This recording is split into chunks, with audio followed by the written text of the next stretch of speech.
Donc on va parler de la reconstruction de la muraille de Jérusalem. Néhémie, c'était un responsable des boissons du roi Artaxerxès. On va le refaire. Le roi Artaxerxès. Artaxerxès. On va y arriver. Troisième fois, c'est la bonne. C'était le roi de Perse. Ok, d'accord. C'était le roi de Perse. C'était un rôle très important, car Néhémie goûtait le vin du roi, afin de s'assurer qu'il n'y avait pas de poison à l'intérieur.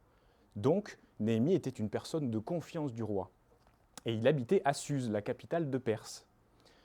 Un jour, un homme nommé Hanani arriva à la capitale avec quelques autres hommes de Juda. Néhémie leur demanda comment tout se passait à Jérusalem. Ils étaient tous des Juifs. Leurs ancêtres avaient été déportés en Babylone. Et vous vous rappelez que le premier roi de Perse avait permis aux Juifs de retourner à Jérusalem pour reconstruire le temple. Mais les nouvelles n'étaient pas bonnes. La ville n'était pas encore reconstruite. Et voilà ce que dit l'un d'eux. La muraille de Jérusalem est pleine de brèches et ses portes ont été réduites en cendres. Ça veut dire que la ville était vulnérable aux attaques, car il n'y avait pas de muraille pour la protéger. Et quand Néhémie entendit cette nouvelle, il fut attristé. Il pleura beaucoup. Il jeûna et il pria Dieu. Il demanda pardon pour les péchés de son peuple qui s'était détourné de lui. Et il demanda aussi l'aide de Dieu. Et vous voyez, Dieu avait dit à son peuple que s'il revenait à lui, il les rassemblerait et les ramènerait à l'endroit qu'il avait choisi pour faire résider son nom. Cet endroit, c'est Jérusalem. Et quelque temps plus tard, le roi remarqua la tristesse de Néhémie et lui demanda « Pourquoi es-tu triste ?» Mais Néhémie avait peur de lui donner la raison, car les serviteurs devaient avoir une bonne attitude devant le roi. Néhémie répondit « Que le roi vive toujours ! Comment pourrais-je avoir une bonne mine lorsque la ville qui abrite les tombeaux de mes ancêtres est en ruine et que les portes sont dévorées par le feu ?»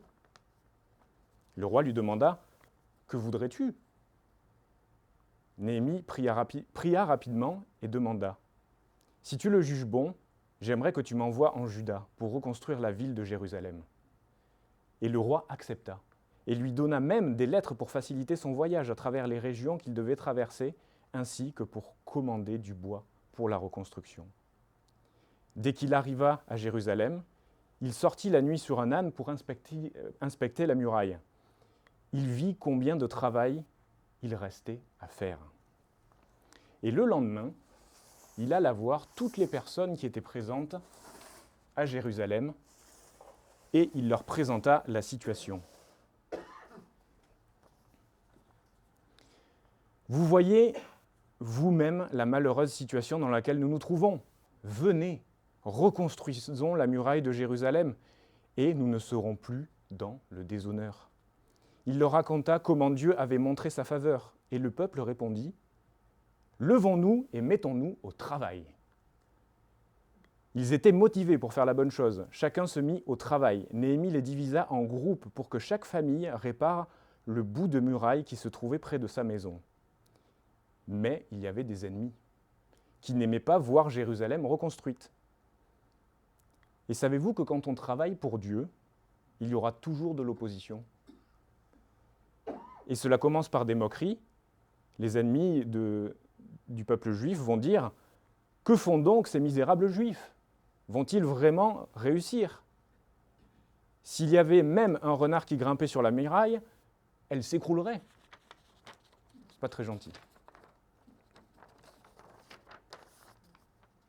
Mais le peuple continua à travailler fort. Il garda confiance en Dieu. Les murailles montaient de plus en plus haut. Les ennemis se liguèrent alors donc ensemble pour venir attaquer la ville. Néhémie rassembla le peuple et leur dit « N'ayez pas peur, souvenez-vous du Seigneur, grand et redoutable. » Il divisa le peuple encore pour que certaines personnes travaillent pendant que les autres montent la garde. Cachés derrière la muraille avec des épées et des arcs, prêts à se défendre en cas d'attaque. Il posta aussi un sonneur de trompette qui pourrait avertir en cas d'attaque, car le peuple était dispersé à plein d'endroits différents sur la muraille pour travailler à sa reconstruction. Mais le plus important est qu'il leur rappela que c'est Dieu qui combattrait pour eux. Ils continuèrent à travailler. Les ennemis envoyèrent des lettres pour faussement accuser Néhémie. Mais avec la sagesse de Dieu, Néhémie ne tomba pas dans leur piège. Avec persévérance, ils continuèrent le travail, et la muraille fut complétée en 52 jours. C'est moins de 2 mois. C'est extraordinaire. Quand les ennemis dans les nations environnantes l'ont appris, ils ont reconnu que c'était le Dieu d'Israël qui avait permis cela. Et qu'est-ce qu'on peut apprendre de cette histoire de Néhémie ? À chaque circonstance, il a fait appel à Dieu pour le diriger, pour le protéger, pour persévérer. Avec l'aide de Dieu, il a dirigé le peuple à persévérer dans leurs tâches, en s'appuyant sur Dieu. Et on va terminer par ces versets, dans Philippiens 4, 6 et 7. « Ne vous inquiétez de rien, mais en toute chose, faites connaître vos besoins à Dieu par des prières et des supplications, dans une attitude de reconnaissance. Et la paix de Dieu, qui dépasse tout ce que l'on peut comprendre, gardera votre cœur et vos pensées en Jésus-Christ. » Dieu veut t'aider dans chaque situation de ta vie. On prie ensemble ? Merci Seigneur parce que tu as permis de grandes choses pour ton peuple et pour Jérusalem. Et tu les as aidés, tu les as conduits, tu les as dirigés, tu as pardonné leurs péchés. Et Seigneur, on veut te demander pardon pour nos péchés ce matin. Je te demande pardon pour mon péché. Mais merci parce que tu prends soin de nous chacun et que tu veux nous aider dans toute situation. Et on peut se présenter à toi juste avec confiance parce que tu nous aimes. Et tu es tout-puissant, Seigneur. On veut juste proclamer que tu es tout-puissant, que tu es grand. Et on veut s'en remettre à toi, Seigneur, dans toutes les circonstances de nos vies. Aide-nous à le faire et merci parce que tu vas le faire, Seigneur. Et c'est en ton nom compris. Amen.